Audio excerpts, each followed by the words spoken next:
ce dua.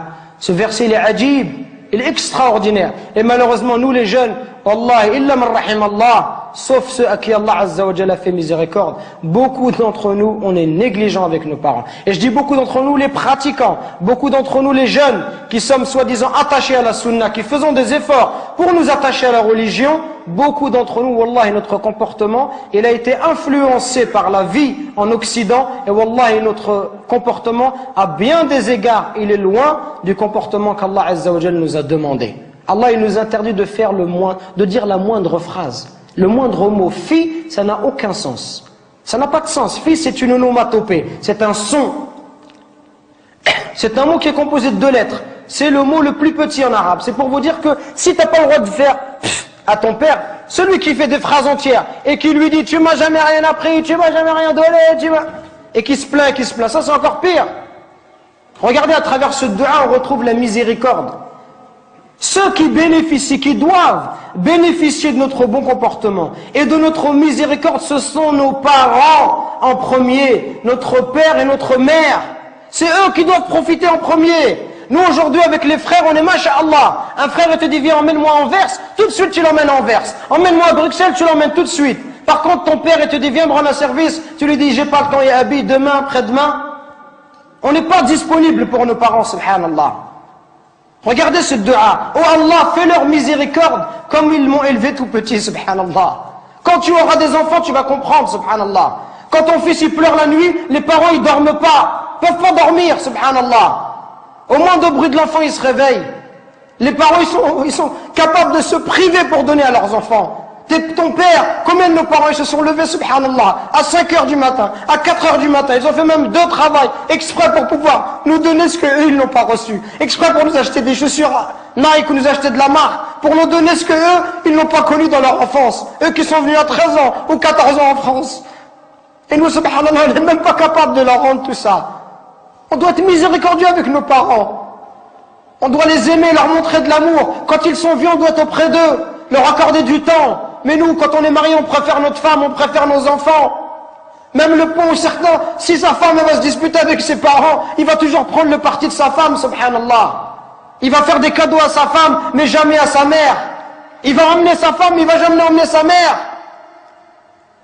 Pourquoi est-ce qu'on est comme ça? Parce que notre cœur, il est devenu dur. Al-Hassan al-Basri, rahimahullah, le jour où sa mère, elle est décédée, il pleurait. On lui dit, ya Hassan, t'es un imam et tu pleures. Comment est-ce que tu peux pleurer? Il dit, je ne pleure pas parce qu'ils sont décédés, je pleure parce qu'une des portes du paradis est fermée. Et c'est la même chose qu'on doit se dire. Et Wallah, c'est ce que je suis en train de me dire moi-même. Qu'on parle, conférence après conférence, khutbah après khutbah, et on dit comportez-vous bien, comportez-vous bien. Et Wallah, on est insouciant avec nos parents. Jusqu'au jour où nos parents vont mourir, et là on dira subhanallah, j'aurais voulu faire le bien, j'aurais voulu rester auprès d'eux, j'aurais voulu les accompagner, j'aurais voulu les consoler, j'aurais voulu les aider comme ils m'ont aidé, leur donner comme ils m'ont donné, patienter avec eux comme ils ont patienté avec moi. Qu'on se réveille avant qu'il soit trop tard, subhanallah. Qu'on se réveille avant qu'il soit trop tard, avant qu'on ne regrette. Et avant qu'on dise j'aurais aimé faire le bien, j'aurais aimé voyager avec mon père, j'aurais aimé passer du temps avec lui, j'aurais aimé rester juste m'asseoir, boire un verre de thé, parler avec lui, qu'il soit heureux.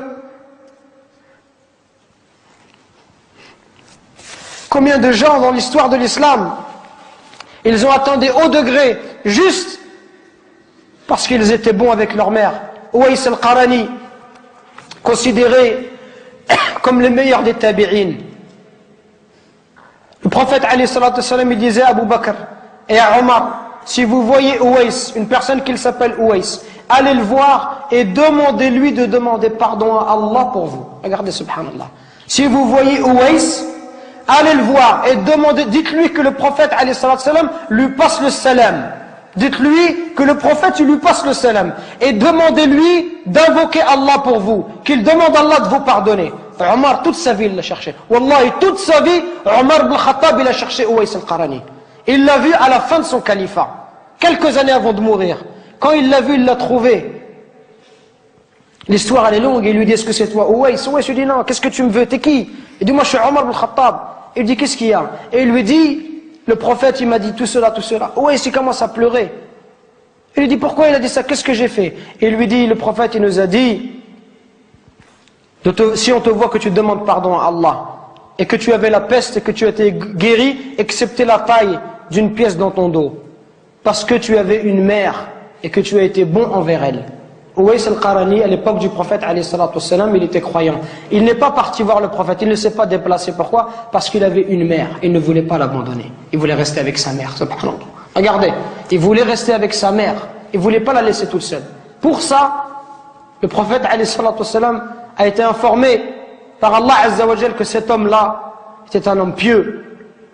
Et Omar, il est parti le voir et il lui a dit, et Uwais lui a dit, moi je vais demander pardon pour toi. Toi tu es Omar ibn Khattab, je vais demander pardon à Allah pour toi. Il lui dit, oui tu demanderas pardon à Allah pour moi. Pour vous montrer la valeur des parents. Parce qu'il passe du temps. Aujourd'hui combien de temps se passe? Peut-être qu'on ne va pas voir nos parents. Peut-être qu'une semaine, 2 semaines, on ne va pas voir nos parents. On leur passe même pas un coup de fil, subhanallah. Alors que nos amis, tous les jours on les a au téléphone.